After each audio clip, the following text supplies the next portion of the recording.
light rail doors slid open, with their usual mechanical hiss, as I stepped aboard, dragging my carry-on behind me. I'd just landed at SeaTac after a week in Jamaica, my first real vacation, since my ex and I called it quits. The trip had been magical. Beaches, sunsets, endless rum cocktails. But now, I was back in Seattle, and reality hit hard. I scanned the train car. It was the usual mix of travelers and locals, their faces a mix of exhaustion and apathy. I found a seat near the back, tucking my bag between my legs, and let my head lean against the window. The train started moving, and I closed my eyes, picturing the turquoise waters I'd just left behind. That peace didn't last long. At the next stop, a group of people climbed aboard, their voices loud and abrasive. I opened my eyes and immediately regretted it. There were 3 of them, 2 men and a woman, all with that erratic, zombie-like energy I'd come to associate with the city's drug scene. One of the men, wearing a crusty hoodie with the sleeves cut off, stumbled as he boarded, nearly falling into my seat. "Watch it," I muttered, shifting to the edge of the seat. "Or what?" he barked, his bloodshot eyes locking onto mine. I shook my head and looked away, hoping he'd lose interest, but he didn't. "You just get back from vacation or something?" he asked, his tone mocking. "Fancy little suitcase, huh?" I ignored him, staring at the digital map above the door. My stop was still about 15 minutes away. The lady in their group, her greasy hair tied back with a yellow bandana, laughed. "Bet she's got something in that bag. Rich little travel girly." My stomach tightened. I wrapped my arms around my carry-on instinctively. The train car suddenly felt smaller, the air heavier. "Leave her alone," said an older man, sitting a few seats away. He looked like he'd seen it all. Gray hair, a tattered coat, a face carved with lines of exhaustion. The guy in the hoodie sneered. "Mind your business, old man." The lady chimed in. "Yeah, unless you want to make this your business." The older man didn't respond, just shook his head and turned his gaze to the floor. I couldn't blame him. The train rattled on, the lights flickering briefly as we entered a tunnel. I glanced at the emergency button near the doors, but didn't move. Pressing it would make me a target. The second man, who had been silent until now, leaned against the pole near my seat. He was tall and wiry, his face gaunt, his eyes darting around like he was trying to calculate something. "What's in the bag?" he asked, his voice low and cold. "Just clothes," I said, keeping my voice steady. "Bet there's more than that," the lady said, stepping closer. Her smell hit me. Sweat, piss, and something sickly sweet. "Look," I said, standing up. "I don't want any trouble. I'm just trying to get home." The train slowed as we approached the next station. My heart raced. If I could just get off. The ugly man grabbed my arm. "You're not going so soon." "Let me go," I yelled, trying to wrench free, but his grip was like iron. The other passengers watched, frozen. Some looked away, pretending not to see. Others stared, their faces blank with fear or indifference. The train doors opened, and I screamed, hoping someone on the platform would hear me. But the ugly man yanked me back into my seat as the doors closed again. "Shut her up," the lady hissed. My mind raced. I couldn't rely on anyone else to help me. Clearly they wouldn't. I had to think. My carry-on was still between my legs. I slid my hand into the front pocket and felt the cold metal of my travel scissors. "Let me go," I said again, my voice shaking, but louder this time. "And what if we don't?" the hoodie guy taunted. I didn't answer. Instead, I pulled the scissors from the bag and drove them into the wiry man's arm. He screamed, releasing me, and stumbled back. Blood seeped through his sleeve, and for a second, Everyone on the train was silent. Then chaos erupted. The lady lunged at me, but I swung the scissors in her direction, and she backed off, cursing. The hoodie guy moved toward me, but the older man from before stood up, blocking his path.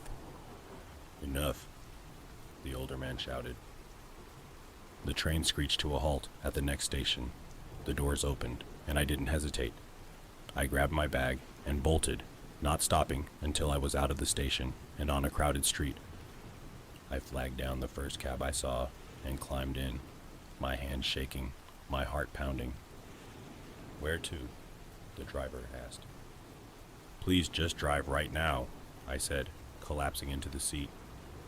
As the cab pulled away, I looked back at the station, half expecting to see them following me, but they weren't. I leaned back and closed my eyes, the adrenaline fading, replaced by a deep, bone-weary exhaustion. I was supposed to be returning to my normal life, but instead I came home to an instant nightmare. Seattle, you never cease to amaze me. Please, get your act together.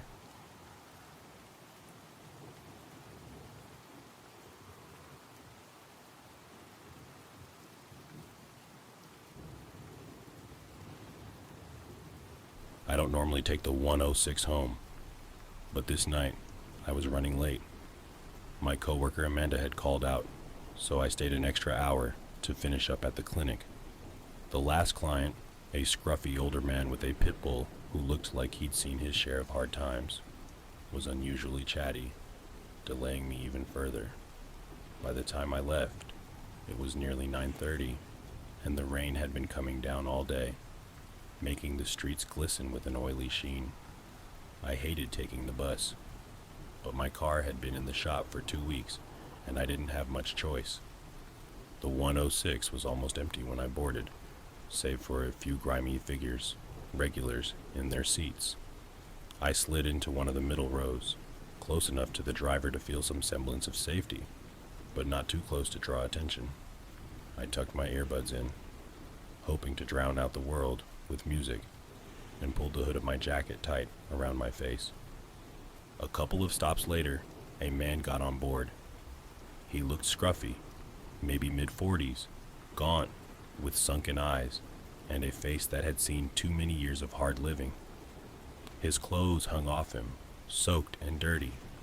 He didn't pay the fare, just muttered something incoherent to the driver, who didn't even bother protesting. It was the kind of thing you got used to in this city.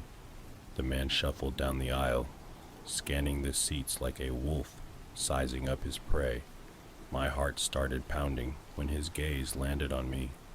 I tried to focus on my music, pretending I didn't notice him, but out of the corner of my eye, I saw him plop down in the seat directly across from me. "Hey you," he slurred, his voice raspy and wet, like he'd been gargling gravel. "Got a light?" I shook my head without looking at him. "No, sorry." He leaned closer, the stench of wet clothes and stale smoke waving over me. "Come on, don't be like that. I just need a little spark." "I don't smoke, and you can't smoke on the bus," I said firmly, still not meeting his eyes. My fingers clenched around the strap of my bag. The man chuckled, a low, menacing sound. "Oh, you're one of those stuck-up skanks, huh? Think you're too good to talk to me?" I froze, my brain scrambling for the right response. Before I could say anything, he suddenly lunged forward, grabbing my arm. I yanked away, my earbuds ripping out as I stumbled into the aisle. "Leave me alone, weirdo," I shouted, my voice shaking. The driver glanced back, but didn't stop. Of course, he didn't stop. They never do. The man stood up, towering over me, his thin frame somehow even more menacing in the dim light. "You really think you can just ignore me?" he snarled, his voice rising. "You don't know who the fuck you're dealing with." The other passengers looked away, pretending not to see. Typical Seattle freeze. Everyone minds their own business, even when someone's clearly in trouble. I tried to move toward the front of the bus, but he blocked my path, shoving me back against the seats. My heart was racing, my vision blurring with panic. "Sit down," he barked, his hand darting to his pocket. For a second, I thought he was going to pull a knife or something, but instead, he yanked out a small baggie filled with a powdery substance.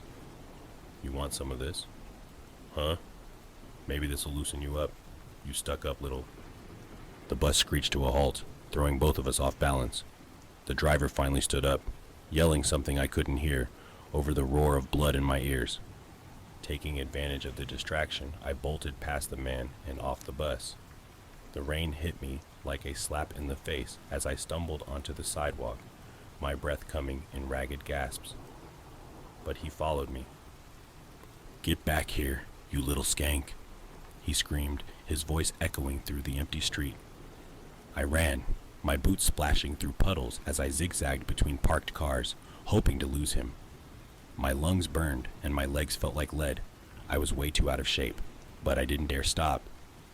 I turned down an alley, thinking I could cut through to the next block, but it was a dead end. Panic surged through me as I whirled around, only to see him blocking the entrance, a twisted grin on his face. "You'll never get away from me, baby," he taunted, pulling something shiny from his jacket. A knife. I backed up until I hit the wall, my mind racing. There was no way out, no one to help me. "Please," I begged, my voice barely a whisper. "Just let me go." He laughed, advancing slowly. "Oh, now you're a good girl. Too late for that, sweetheart." As he lunged at me, a deafening bang shattered the air. The man froze, his eyes wide with shock, before crumpling to the ground. I looked up to see a short figure standing at the mouth of the alley, holding a gun in the air. A woman, dressed in a yellow rain jacket and jeans. She didn't say a word. She just saved my life. I collapsed to the ground, shaking and crying as the rain washed away the blood pooling around the man's body. That night changed everything.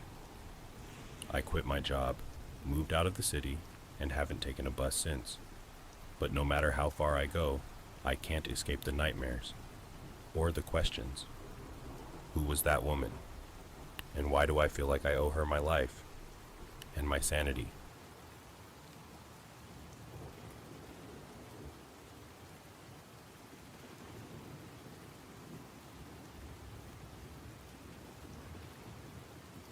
The rain had been relentless all morning, soaking the city and turning the sidewalks into small rivers. Mom and I wheeled through the misty downpour, Sarge trotting dutifully beside us, his tail wagging despite the gloom. His presence was a comfort, but it wasn't enough to chase away the anxiety that had been creeping in ever since we left the house. We boarded the bus like we always did. The driver didn't say much, just nodded and lowered the ramp, then guided Mom and me into the designated wheelchair spots. Sarge curled up at my feet, his large golden brown eyes scanning the bus lazily. The ride started uneventfully, but halfway downtown, two men jumped aboard. They were bald, fidgety, and loud, their fake designer clothes and gaudy jewelry clashing with the drab interior of the bus. They reeked of booze and weed. "Yo, check it out," one of them said, his eyes lighting up when he saw Sarge. "That's a big-ass dog." I gave a polite nod and kept my eyes on the rain-streaked window, but Mom wasn't so good at hiding her discomfort. Her hands fidgeted in her lap, her posture stiff. The shorter one crouched near me, showing his fake gold grill as he smiled. "What's his name?" "Sarge," I said shortly, hoping they'd lose interest. "Bet he's expensive to feed." The taller one chimed in, leaning against a pole. His pupils were tiny, and his smile was sharp. "Y'all must be ballin' to afford a dog like that." Mom shifted in her chair, her voice soft but firm. "We're just trying to get downtown."